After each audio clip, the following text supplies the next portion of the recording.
So, welcome to the Career Journeys, Real World, Real Insights. And today we have Dr. Dawood, who is a seasoned educationist with a unique academic and industry experience blend. From engineering to the patent law and then to the education, his journey is a testament to the versatility. He leads Golden Sparrow Education and brings a wealth of knowledge in shaping young minds and transforming education. Dr. Ved is committed to integrating sustainable development goals, SDGs, into education and is passionate about developing future ready citizens. He is a true inspiration. He is a true inspiration for those students considering a career in education sector. With this, we welcome Dr. Dawood to the podcast to share his career journeys with the students, share with them the real world of work, the skills needed to succeed in one's career, the domain of his workforce, the entry process, the challenges. And with this, we welcome you to the session, sir. Thank you so much, and it's an honor to be here on your show, Sachi. I've heard so much and some amazing people. So now you have a fan following, and I'm so glad that I'm here finally. Thank you, sir. We are honored to have you with the plethora of experience you have in the education industry and as well as the academic background. I'm sure students will learn a lot from you today. I hope so, and I look forward to this conversation. To start with, when you were a student, so as a student, what have been your academic experiences? Then, what were the subjects you had when it was a crucial time to choose the subjects after 10th standard? And what were the turn of events that happened which led you to where you are today? All right, so this is a very nostalgic question. It takes me back to where I started all the conversations around education. I had a very interesting childhood. My father being a sailor, and because of that, we were posted in different places. I grew up in Kolkata, and one of the best schools in Kolkata were Park English School. So a lot of teachers shaped me. I am still, the best part is there are small groups of friends out there, and we're still in touch with teachers. Mrs. Gomes, who I remember did King Solomon Mines. So early days were a lot of language enhancement, and I think one of the foundations, Sachi, of any good career, primarily in today's term where communication skills are so valuable, I'm glad that it were my teachers who encouraged me to read. So in today's time when reading is almost endangered like the dinosaurs, I still love to read thanks to my teachers. Beyond that, I moved to Andaman Nicobar, which is this beautiful island, pristine beaches, one of the best. And you as well, and to all the listeners, you must visit Port Blair once in your lifetime. It's so wonderful. Our Prime Minister went to Lakshadweep and he can come to Andaman Nicobar. So that was the time when I started learning about nature a lot. School was very close by. I studied in Vivekananda Kendra Vidyalaya. And again, Shushila ma'am, some of my teachers, Kamaraj sir, I'm blessed to have these amazing set of teachers. So they shaped me, my personality, the opportunities I got. And even when I was just honored with Swami Vivekananda National Award, I'm just telling because it is a long journey from my school having the name of Swami Vivekananda to winning it. And the first person I shared this news was with my teachers. So these small transitions helped me, my academic growth. I went on to do my engineering in Chennai, and I did a little work with IIT Delhi. I've traveled across to a lot of schools in India. Over the years, perhaps these small interactions. So, to summarize what you asked, a short question and a long answer was I feel three things have shaped and should shape anybody's transition in career. Number one is reading. So, pick up books from your field, pick up books of great authors and read them. Number two, traveling. So, I did a lot of traveling with my father, a lot of traveling as a family. And finally, experiences, the people I met. And in terms of people, it's my teachers who shaped me. So, yes, it has been an amazing journey. So, reading, which helped in the communication skills, vocabulary, then interpersonal skills, then traveling, and then a lot of interaction with the people helped you to shape into the person who you are today. Yes, absolutely. That's the kind of experiences I can share. Thank you for sharing that. How did you transition from corporate world to the education sector? What was the area of your interest and the challenges? Right. I always look at the three E's in terms of my career, from an engineer to an entrepreneur to an educationist. So the three E's that I had, as any young student, I taught my school. I went on to a very good college, and this is an interesting phase where a lot of people do not know. I got into NIT, which is in Allahabad, got a branch of engineering I did not want. I tried to change it, it was very difficult. I quit for a year. If you watched recent Olympics, Sachi, there is this young athlete, gymnast, Simon Biles, American. She took a mental health break in Tokyo Olympics where she was expected to win gold. And that everybody said, oh, she lost it. She cannot, win it again. She lost an opportunity. This year in Paris, she came back and won far better than she could have achieved. So do not be afraid to take breaks. Do not be afraid to take decisions and think about and change the decisions. So my transition had been this. As an engineer, after graduating from Chennai Anna University, which is where my college was, today is a deemed college, I went on to Satyam Computers in Hyderabad, and that is when 9/11 happened. So the entire economy crashed. So I could not become the software engineer like all my friends did. And maybe was providence. This is what the divine plan was. I again did not do the whole year. I did nothing. I had no job. I was again back to origin. But then the whole year was perhaps the best year because all I did was reading. The entire year, I joined a library and I'll just search for jobs and I'll read. I'll attend interviews and I'll come back disheartened, but I'll read a lot. This is when I got a break with a beautiful company based in Switzerland and Moscow into patents. Patents and trademark is a very different field. And that is when I joined the company. I had my first boss, Mr. Srinivasan. And on my first day of job, a young engineer comes in. He gives me 1 rupee, really 1 rupee. And he says, go get a photocopy of these. Ego hurt hota hai. You feel, Arey, I'm an engineer. I've come in and I'm doing this clerical administrative work.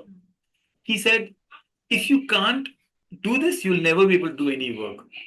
I said, sir, I don't need the money. I'll do it. 1 रुपया क्या होता है? He said, it's not the point of money. I want you to take the money because tomorrow, if I ask you to do something of 500, 5,000, will you do it on your own? So claim what is your right and do not be shy if the amount is low. These small lessons, Sachi, they're kind of pushing me towards education as a trainer that I'm today. I went to Dubai, I did a lot of work in Moscow. And in these conversation with the scientists in Moscow, so as a patent attorney, you have to sit with them, have long conversations with them. They'll talk about a lot of wonderful stories. In the evening, it will be dinner time. We'll sit down. There'll be some fun, and they will start talking, preferably maybe over a few vodkas, about education. And I'll be amused. India में हम cricket की या बॉलीवुड की बात करेंगे ये education की बात करते हैं I was in Moscow aviation institute I was some amazing places that is when I started getting inclined towards doing some teaching role. I was living in Dubai at that time, so I went back. I started this evening classes. There was an opportunity in somebody's garage. I said, okay, I'll come and I'll teach the young boys there.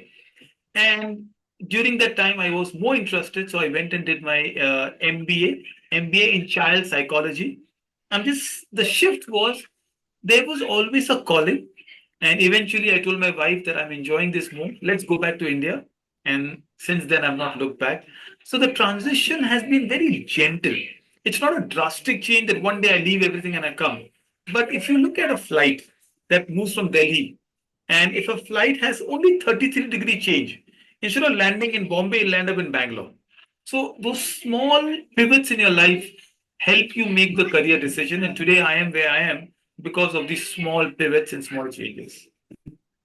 Right. So what I get is slowly moving ahead, keep moving, not getting disheartened by the successes, the failures, the gaps which we get, and connecting the dots happens later, not in the beginning. So whatever calling comes, we keep taking them and we keep performing. With this, I have two questions. One which comes to why you chose engineering, that will take later. But right now, we will talk about patents. Like, what is your understanding, or can we explain to the students what is patents?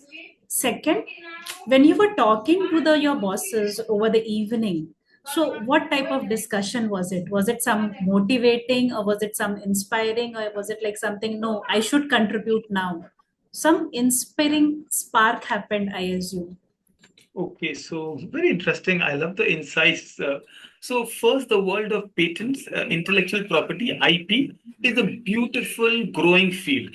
For anybody who is into technical part or even into arts and commerce, patents basically are inventions.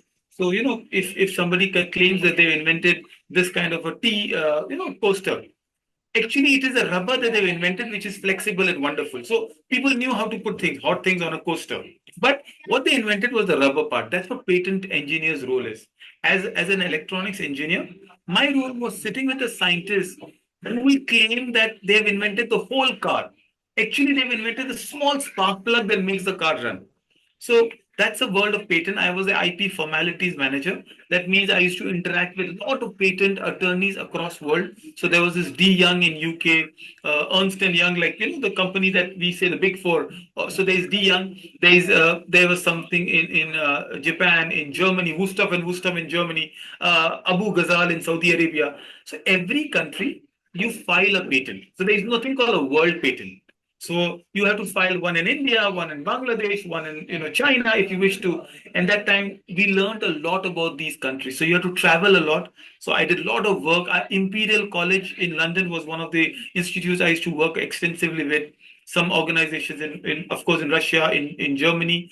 So for anybody who wishes to join, it's a beautiful field. In India, you can be, a patent attorney. You can file the bar exam. It's like a law, but it's more technical terms. And a patent is valid for 20 years. It gives you a monopoly of your invention and you can, monetize it. So it's a world which is not explored much, not spoken much in colleges. And I will encourage a lot of people to take that forward. Yes. You want me to add Yeah. on to this? No, we got the answer. What is Mhm. patent? What is the duration? And what is the advantage of getting it? Because there is a lack of awareness among students. What is patent? So Yes, they got yes. good information right now. Now we want to know about the conversation which happened at the vodka. All right. This is interesting. I'm sorry. Little conversations that we talk about. So you see, Sachi, I was a very young engineer when I went to Russia. मेरे लिए सब कुछ नहीं थी. I was curious. So I remember we had strict instructions not to go out after dark. और वहाँ sunset होता ही 11 बजे था. When you see 11 o'clock in the night when sun is setting, you're excited. You come home by 5:30 and there's nothing to do.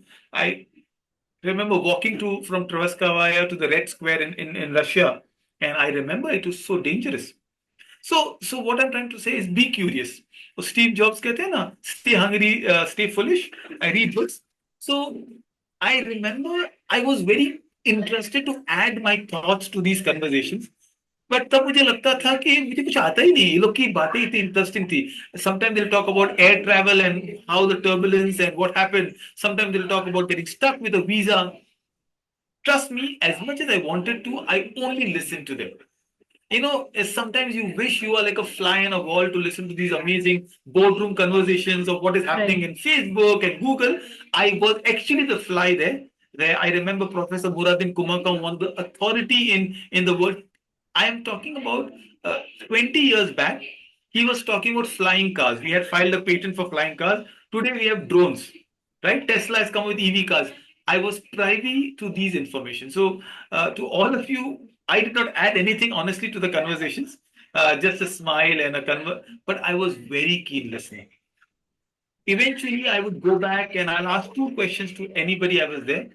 Question number one would be, what book should I read when you're talking about this? And they will recommend some books. And I'll make sure I'll buy those books. So I have a stock of books and I give a lot of my books away, by the way. So I don't keep them. Number two, I'll always ask them the best place you visited and give me an experience. These things help me shape up to my idea of education. Right. So students can take a learning from here. Like whenever we meet people who are aware of something more than us and our conversation, our thoughts match with them. So we should try to listen to them, assimilate information, and then maybe whatever questions come in our mind, we should not hesitate to ask those questions. Thank you for Absolutely. thank you for sharing. We also want to know your engineering journey. Like, why did you take up engineering? What was that curiosity? All right. So I'll not try to sugarcoat it. I did engineering because everybody was doing engineering. We, when I finished my graduation in the late 1990s, So that time, the only fields we saw was ya to aap engineer ban jao, ya doctor ban jao. And primarily, these were the core field you were pushing yourself in. If you didn't have good academic credentials, you will get into, BBAs and courses like that, BScs. So engineering was not a, a choice. It was more like the flow. Everybody, you get very good marks in your 12th. That's the field you should be in. Today, I feel with more career skills and more areas, you can do multiple things. However, my 4 years of engineering, I'm an electronics and communication engineer, shaped me in my analytical thinking. It's not the engineering subjects. Of course, I did my patent and my work helped in terms of I was working on X-ray lenses. That's where my patent field was. So that was a good field. But most of my engineers went and joined Infosys, CTS, the companies across, Capgemini. So engineering 4 years helped me shape up my analytical skills. It helped me resilience because I grew from Andaman Nicobar. I was living in a hostel, जहाँ घर में mummy सब कुछ करके देती थी, यहाँ कपड़े भी खुद धोने हैं. You have to make monetary decisions. You have to make plans for yourself. So it shaped me individually, and perhaps today when I talk to students, it gives me a lot of confidence to tell them, okay, do it, but not only for the skills, but also for multiple personalities that you get. Right. So engineering helps to shape our personality, not just for career.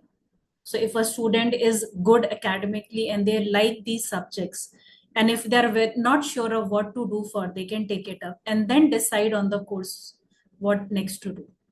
True, absolutely true. How do you suggest students to choose careers? Like, should they do it before 10th standard or after 12th standard? Or should they go for engineering preparations and medical coaching classes integrated? How are these affecting their life today? Okay, I think this should be reversed to you as a career coach, and but we both could agree that career choices start much earlier than 10th and 12th.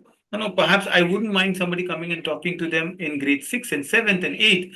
It's not a choice of what to do, but the options that should be available to them.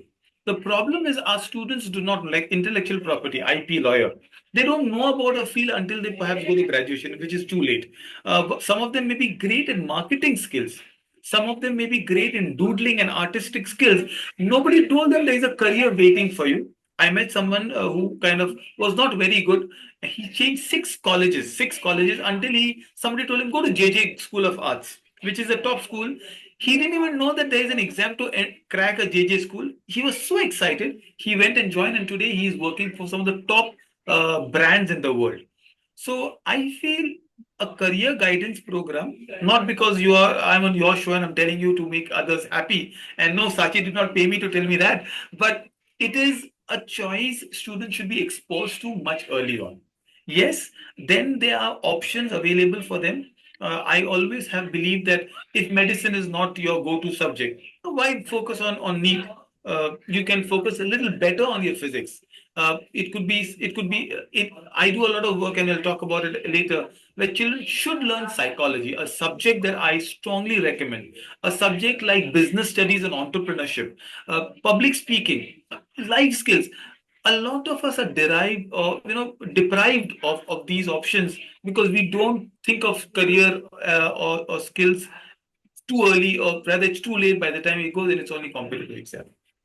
Right. So these are actually the subjects which teach us basic life skills and help us to live our day-to-day life rather than just Yes, focusing yes. on the careers. True, right, Do absolutely. you think there is a particular age where this should start, or it can start at any time, or a particular age where it becomes too late to start? Right. I think both ways, there's no one solution for all. However, I feel as a teenager, they must have a program across. I've got a bunch of kids. I don't know if there's a lot of noise around. They are having some fun. There's a after Independence Day party going on. Even when they're young as grade 3, 4, we tell them about the options available. One of the things I do now is I always make sure students interact directly with CEOs and CTOs of organizations where they have been. But I think a teenage is a great age to get introduced. So when they're 13, which is primarily grade 7, is a great time to be introduced to these choices. And then they build up what I call the career muscles. So this is a thinking career. Okay, I like this. For example, I know a student who loves baking and another student who loves cricket. They may not become a chef or a cricketer, but there's so many options in this industry that they must know now. So yes, Right. So basically, exposing them to different work roles and different careers rather than telling them you can take up this. so true, So absolutely. without using the word career, we can expose them to these field of works. Yes, I agree with you. We would also like to know about your initiative, Sustainable Development Goals, which you have been pursuing for more than 16 years now. Okay, this is a pet subject. I love talking about it. And so I first, when I started my education journey, I was invited to a conference in Qatar, Doha, called WISE, World Education Summit for Education, World Innovation Summit. And I was introduced to the UN SDG for the first time. I didn't know much about it, I'll be honest. It was pure bliss and joy when I thought that we already are doing, as a kid also we used to do this best from waste and climate change and no plastic. But now there was a dedicated organization with a set of goals towards these. So that's what UN SDG are, United Nations Sustainable Development Goal, or Satat Vikas Laksh as we call it in Hindi. Uh, they are a set of 17 goals decided by the United Nations, agreed, the only organizational goals agreed by every single country on the world, including North Korea and South Korea, right? Including Russia and Ukraine. All those countries are fighting. They've agreed on these SDG goals, 17 goals. It could be simple as goal number one, which says, no poverty. Goal number two, zero hunger. Goal number 10, reduce inequality. And then what I have done over the years is I realize our kids do not know this. Our schools do not know this. The only goal schools know mostly is goal number four, quality education. That's not enough. So I started working on a series of workshops, created a series of programs, and now a curriculum where students can learn through activities, through fun about these goals. How feasible is it to implement these goals in the conventional school model? Because we are aware that you have unconventional schooling hub. But if a school has to follow the conventional school model where the number of hours of teaching are compulsory and then assessments, how can it be integrated in those systems? Okay, absolutely brilliant. So what I feel is, again, these goals are vast. We only have scratched the surface of it, and I agree that sometimes we just put a logo and that's the only thing we think about the goals. I've been working with some educators, and we created an entire curriculum. So that is one of the areas. Until few years back, I was only doing it as pilot with my own students, and then I realized this is much bigger than individual organization or individual person. So I started getting all these people across who I call them skill ambassadors. NEP, when India launched the National Education Policy, introduced the concept of life skills, which is mandatory for every school to teach. So I did some work in IIT Delhi. I learned few things about the NEP, the way it is launched. I picked up the NEP. I made sure the 17 goals are integrated, and I created a beautiful set of books called the life skills or the candle books. The candle books are a series of 8 books. I call them the Indradhanush series or the Rainbow series. And I know schools find it very daunting. Kaise padhayenge? So these books are like a piecemeal bite. Schools understand periods. So all we need to do is one period of 30 minutes per week, and they can be introduced in the classes and they can be taught over the entire duration of 1 year. So it's like, how you have a GK period or a moral science period, a life skill period where SDGs can be spoken about. Now I've got some, 10 schools taken up the program. I've gone to some very interesting schools where we started having these teachers training program around these SDG goals, part one. And part two, we are starting to make people skill ambassadors. So there's a course available where anybody, a teacher, a school leader can become a skill ambassador and they can become a trainer for the respective schools. The last part, at the end of that year, there is a community project. So around an SDG, very ordinary, very simple, but very beautifully done community projects are available. So a child can pick up one goal, the goal that they like. It could be goal which is life underwater. They might want to talk about our beaches. They might want to talk about the plastic in the water, and they'll start using it, and they become a part of the conversation across. Brilliant. Thank you. Congratulations for this. Thank you so much. We would also like to know, is there any age when this candle program can be implemented? or it is applicable for all the students of any age?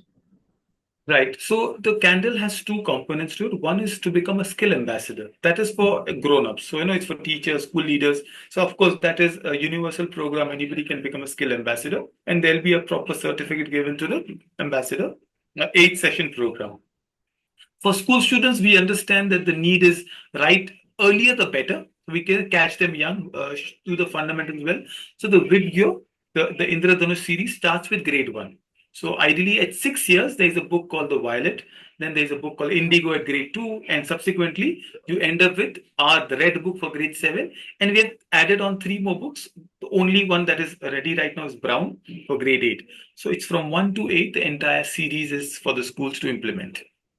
So it's actually a gradual step-by-step process of learning these skills starting from grade 1 to grade 8.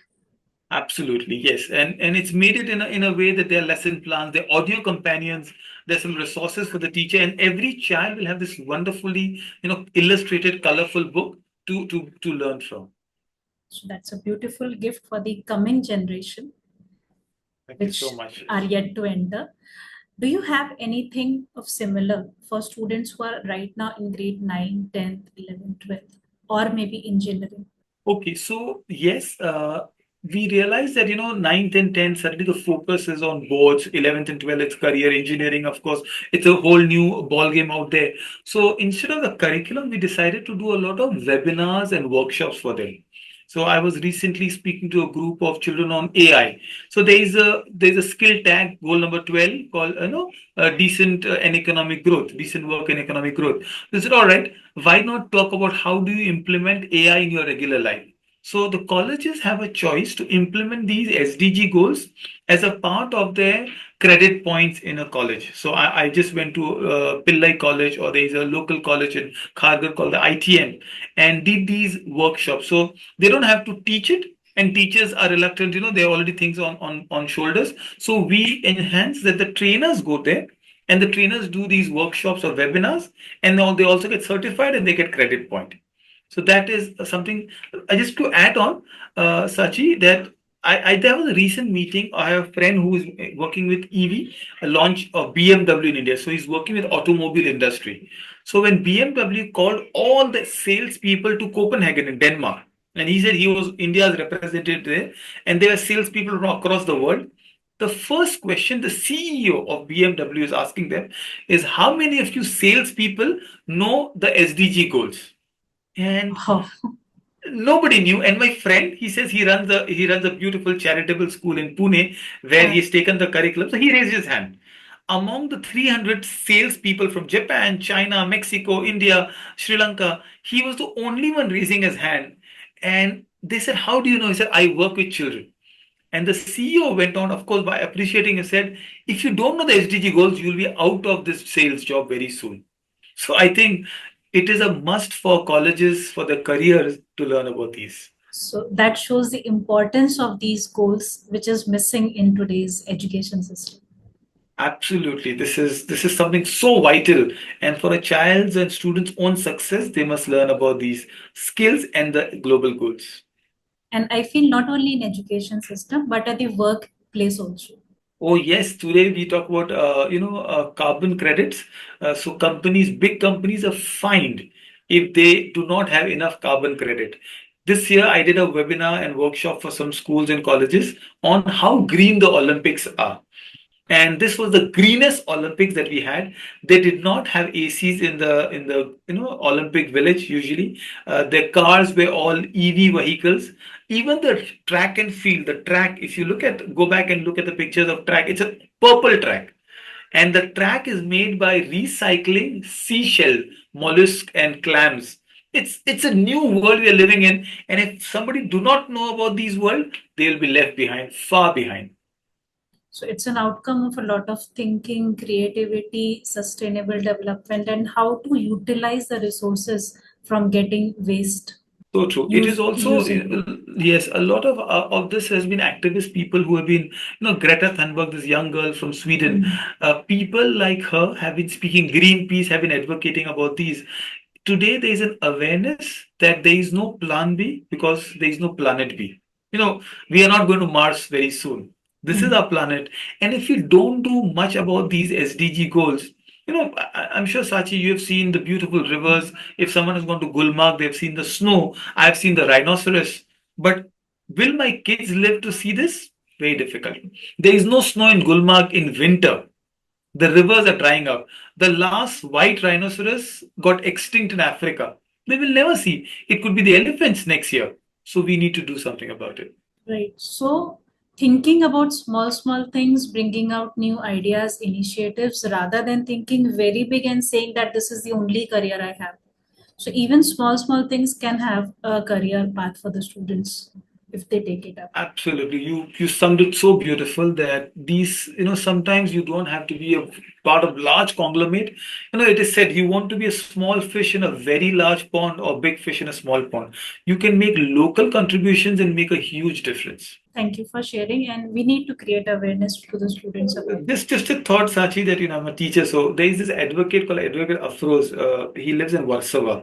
And one fine day, as he was jogging on Sunday morning, Bombay beaches, how they are, how see a Girgaon Chowpatty also. There were a lot of trash here in the beach. He started cleaning the beach. Slowly, few more people saw it. It became a Sunday routine. It became a small global movement. And this advocate was, felicitated by the Queen of England just for a small work he started doing on cleaning the beach up. There are people who are doing recyclable clothes, as I said, shoes. So it could be small thing that will give you a lot of recognition. And I'm sure this advocate don't have to fight for cases, he'll get many cases. So it is also going to impact your career. It will enhance the career if they start working on these life skills and SDG goals. In addition to career, it also helps us to make us more confident and improve our own image in our mind. And that helps us to become better individuals, I guess. 100%. I heard someone say very nicely that बहुत कुछ बनो पर सबसे पहले अच्छा इंसान बनो because वहाँ competition बहुत कम है. Right? There is so less people who think good about the world in. It doesn't have to come with benefit. I do good because I love doing it. I don't throw trash on the street because that's who I am.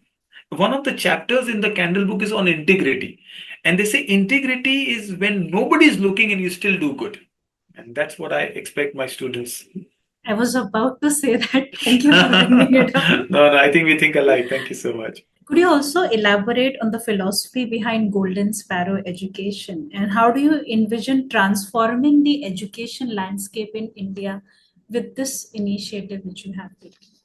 Right. These are big words. Transforming, I don't know, but yes, democratizing for sure. So one of the vision of Golden Sparrow education is democratize education. We're the largest democracy in the world, but education still is confined to a few coaching classes and the way our boards determine the outcome of a student's career and the personality. So as an early educationist, I work with a lot of schools. I still do, and I'm not an anti-school person. I think is learning can go beyond classrooms. And today, the concept of micro learning and micro school is mushrooming very well. So one of the idea I was heading a very large chain of schools, the Delhi Public World School, as a director for a few years. And what I realize is we still very rote learning. Our classrooms are filled with 30, 40, even 60 students, or maybe there are five classes of 50 students each. And it is just a number game. Yet, what we realize is education is very customized, very individualized. If you have two kids at home, you don't do a random thing that dono ko ek hi is there. You might look at, you don't give same clothes to them. The sizes are different, the thinking is different. Our education has to become that. So that is when the idea of Golden Sparrow was born. I wrote a book called The Education Riddle. I put a lot of my thought in the mushrooming of small schools. I use the word unschooling from John Holt, who says, okay, what else can we do? Homeschooling is a big thing. And it started shaping up. I said, okay, let's go back to where we started learning, our cultural growth, the Gurukul system that we had. So Golden Sparrow, Sone Ki Chidiya, started from the idea of a modern day Guru school in the confines of a city. I started visiting a lot of schools, the Isha Foundation in Coimbatore, Yellow Train. There's this Fountainhead School, the Jana Krishnamurti School of Thought. I grew up in Kolkata, so went to Shanti Niketan, Gurudev Rabindranath Tagore. combined a lot of idea and said, okay, let's create a program which is within the city, the Golden Sparrow, where a child can come to a micro school. So it starts from grade 1 till grade 10. I use until grade 8, it is board agnostic. We use national curriculum, we use Cambridge pedagogy. But ninth and 10th, we take the NIOS route, National Institute of Open Schooling. The reason being, it gives a lot of flexibility.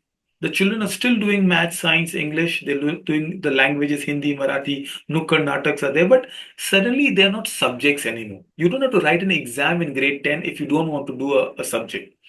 That means the learning improves a lot. Number two, you are intersecting all of these learning, like the how IB philosophies with transdisciplinary thought. So there is a public speaking, there is a Shark Tank like entrepreneurship. As I said, psychology is introduced. SDG goals are there, where instead of teaching history, geography, and civics, you learn through a goal, say good health and well-being, goal number three. And this is how the entire academy is shaped. So I've got the academy in Nerul. I thought only 5, 6 kids will turn up, and touch wood, there are 60 kids now studying in the academy, and I hope to take this program to different parts of India and make this micro schools a reality in India. Congratulations on this achievement. Thank you. I always come up with questions. I have two Please. questions again. So one is with the existing education system, as you mentioned, the number of batch students in a single batch are crossing 30, 40, and each class has 5 to 6 sections. So is that the biggest challenge the education system is facing, because of which we are not able to give them quality education? Okay, I never see numbers as a challenge, right? We are a nation with the largest, we have surpassed China. If there was an Olympic gold for that, India ko wo mil jata, population gold. But what you do with the numbers is important, right? So what I've seen schools, because the numbers are so much, they aren't innovative enough. They've become very rigid structures. Oh, नुक्कड़ नाटक करना है. 60 kids, I can't do that. Oh, बाहर लेके जाना है उनको घूमने को. I can't do that. There are too many kids. And that is where we have to break the number Minds. game. Yes, into smaller programs. So there is a program by Professor Sugata Mitra called SOLS, Self-Organized Learning Environment. I mean, he is a TEDx speaker, a winner of one of the most beautiful hole in the wall experiment. You must watch his hole in the wall TEDx speech. What Soul says is, when you put small group of kids in a small, a very, very focused learning group, learning happens better and faster. So a child in a class of 50 is lost. If he doesn't understand maths or English, if he doesn't enjoy reading, he'll never enjoy, because the teacher is not focused on the child's learning, because they have 49 other children to be, worried about. That is where we need to break this down. A big school can also become a micro school in its ecosystem. It's about creating those ecosystems. So yes, the numbers are a deterrent for innovation and creativity in our schools. Unless school leadership take these initiatives, they'll continue to just play the just a number game there at the end of it. At the end of it, 70 to 80% of school kids grade 7 onwards go for tuitions. Tuitions by itself are not bad. I'm not someone who says Netflix is bad, Instagram is bad. No, these are modern day tools. Tuition is an aid to learning, but the why they are going tuition is a problem. They aren't going to tuition to enhance the skill. They're only going to tuition because they didn't understand what happened in the first place in the school, which is a sad part. And in tuition classes also, they are just writing down notes. They're not using their mind. So true. Tuitions have become a place to cram informations to pass a certain test. It's Right. no more about creativity, no more about, critical thinking. It's no more about problem solving. In Yes. tuition classes, they get ready-made notes, they write it down and then give the exams. Yes, this is the economics of education, unfortunately. And somewhere down the line with Golden Sparrow, I'm not trying to break anything. I'm trying to just change the way we think. There will not all When you do an alternate work, you will not have the crowd following you. But there'll be a section of people who will say, yes, I want my child to be an entrepreneur. I want the next Oyo coming from there. I want the next Mama Earth and Sugar Cosmetic, these heroes that you see on Shark Tank. I want new members thinking differently. That is where I'm trying to build up a Golden Sparrow. There might be a child, just an example, who might be great with music. but we will kill the A.R. Rahman in the child because school will not encourage them to do any instrument because there is no time. We will never have an Olympian from school despite having wonderful turfs because we play dog and the bone in the sports day on sports period जो हफ्ते में एक ही बार आता है and if there is ever a important class to be taken sports period is taken away. Right. So, with this, we come to the second question, which we were asking about. Do you feel there is any challenge in taking this system to a large scale? Because we know existing conventional system has not been able to implement. So, do you feel there's a challenge in bringing it to the large scale? Because this is the need of the hour. Right. Usually, any change focuses on two things, fear and hope. So, we need to remove the fear of the boats. I always say boats are a milestone, not a destination. ना आप यहाँ से पूना जाते हो रास्ते में लोनावला आता है it's nice place but I don't घर नहीं लगा देता हूँ मुझे पूना पहुंचना है so your 10th and 12th the milestones great I've scored a beautiful 98% in CBSE 10th. It will not help me at all in life today. I can't take the certificate and go to Harvard. I have to keep pushing myself up. So, number one is the fear of the board, which is what I'm trying to do with NIOS. NIS is always stereotyped as a board for the learning disabled or the weak students. Some of the brightest people who have come to Golden Sparrow are studying NIOS, and these students have gone to London, they are in Dubai, they are in some of the best schools and colleges in India, from DY Patil to Reliances to IGCSE boards. So we must break that stereotypical fear that board exams are ultimate success indicators, number one. Number two, hope. We need to rekindle the hope in the fraternity of parents. Where are you just happy to your child to be? This isn't grade 4 से 5 जाता है 5 से 6 जाता है थोड़ा Vedic maths और abacus सीख लिया and you're so excited about it. What about the skills that they have to develop?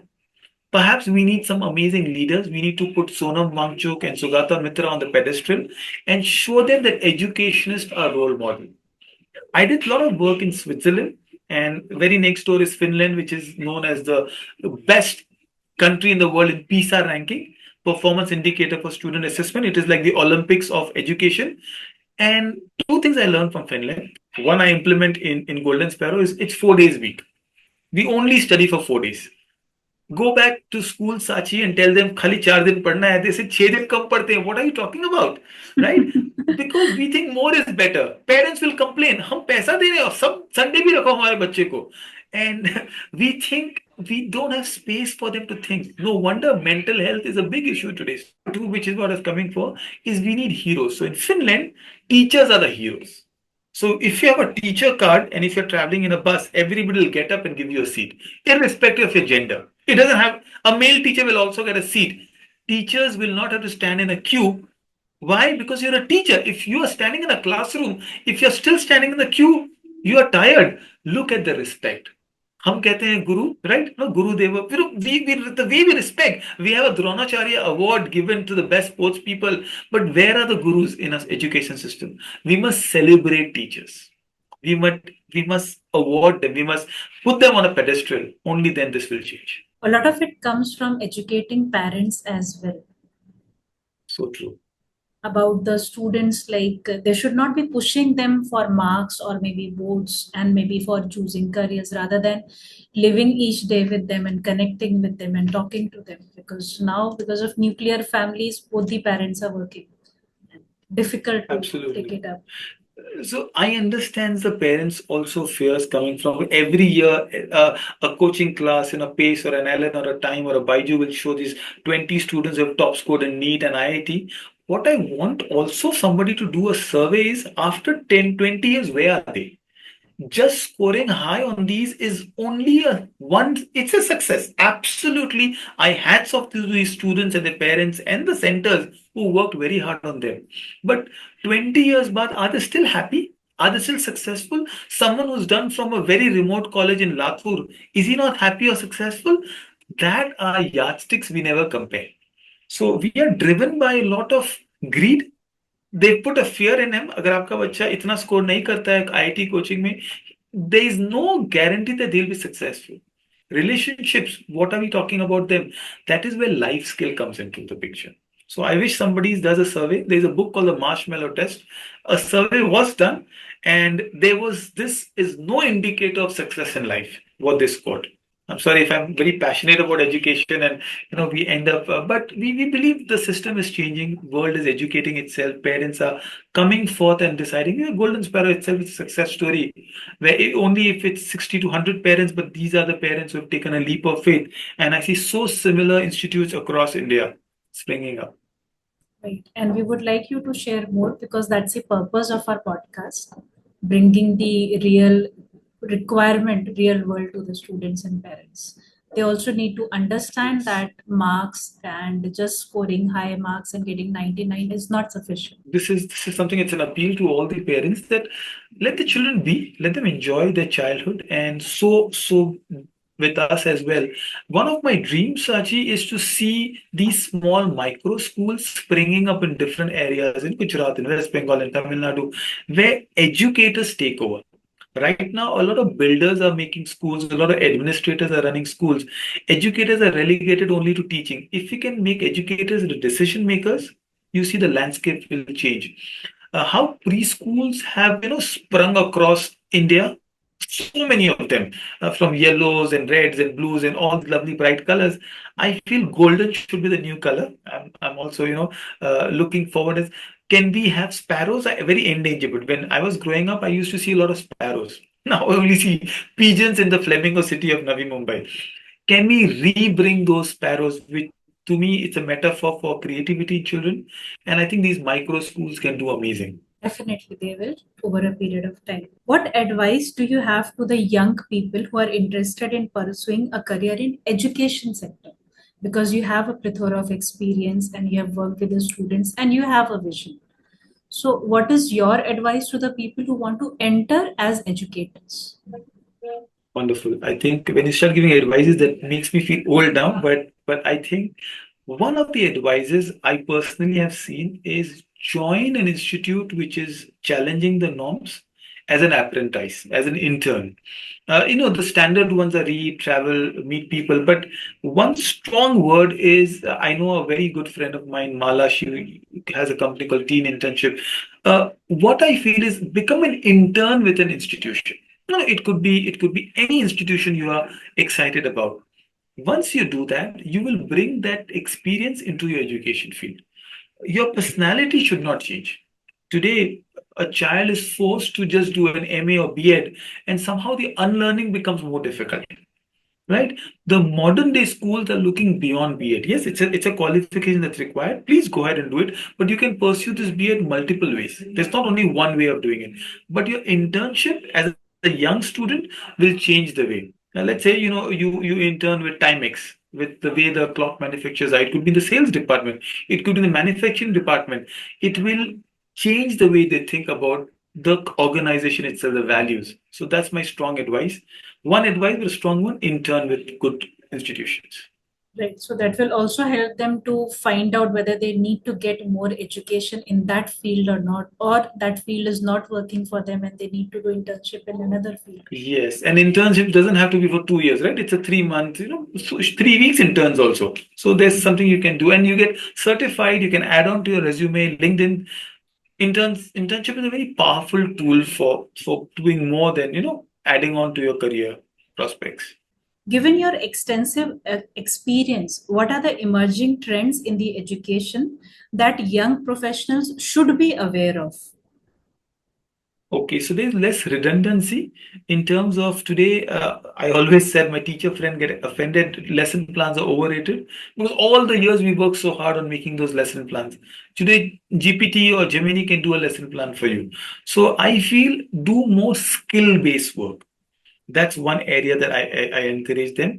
Whatever it could be, public speaking, it could be problem solving skills. Number two, do short courses. So Coursera or Udemy, they have got amazing courses. For example, when I want to do SDG, there is Professor Jeffrey Sachs. He is the authority on SDG. I am a student of Jeffrey Sachs. In the pandemic, I did his course. I attended his session. Now I'm excited to perhaps meet him in person, and I believe there's an institute in Malaysia. They have set up a Sach Institute. So meet people of an authority, after having read their book. So when you meet them, it's not only for selfie, but talk to them. So if they can understand these two ideas. Right. So one is doing internship, second is doing not doing the redundant task or the task which can be delegated to someone else, and doing more of skill development activities. Absolutely. And those short courses that are available. Do a short course on how AI works on Coursera. You pay a small fee and you get certified for that. Do a short course in PBL, project-based learning. There is the one I did with April Smith. These courses will enhance their learning, and they are learning from the professors of MITs and Harvard, because the courses are conducted by. Do a course. I strongly recommend Sachi that they must do a course on design thinking. So valuable. And do it from authorities that are available. It's access is there. It's about effort we put in. And these courses are free available. In case they want to take it up certified, then only they have to pay it. Most of them are Absolutely. free, and a small fees is there for the certificate which they get. So and true. and they are also available as per the convenient time of the student. They're online recorded as well as live sessions conducted regularly. 100% I agree with you. Thank you for bringing it up. With the closing, we would like to know, you have so many things to share, but still, to end it up, summarize it in three golden nuggets for the students you have for them. Okay, wow. Sometimes these numbers are difficult. Three golden nuggets for students who are listening to this thing is, if you aren't reading, do podcasting. Today, the world has changed from literary to audio, and I think there's some amazing podcasts. I still want you to go and listen to your Taylor Swifts and all the new amazing songs that come in. But as you make up a playlist of some good songs coming up, also have a playlist of podcasting. Podcasting is the new way to go about it, number one. Number two, as we also discussed, we said internship. So it's also on mentors. Why are you interning? Because you're not interning with an organization, with a boss or manager or a person. So find good mentors in life. Mentorship is where it will guide you. It's like a springboard. If you're in one scale, it'll take you to the next height. And finally, do not be afraid to explore new careers. Don't settle for less. Push yourself. You never know how good you are. So yeah, That yeah, was my a three beautiful advices. It was a beautiful sharing, and throughout the session, students have learned a lot. And we would like to thank you for being over here and sharing your experiences with us. Thank you so much, Sachi. It's my pleasure, and I look forward all the best. You're doing some amazing work, and go ahead and I think this is the need of the hour. I wish more people listen to this and spread the word. Thank you.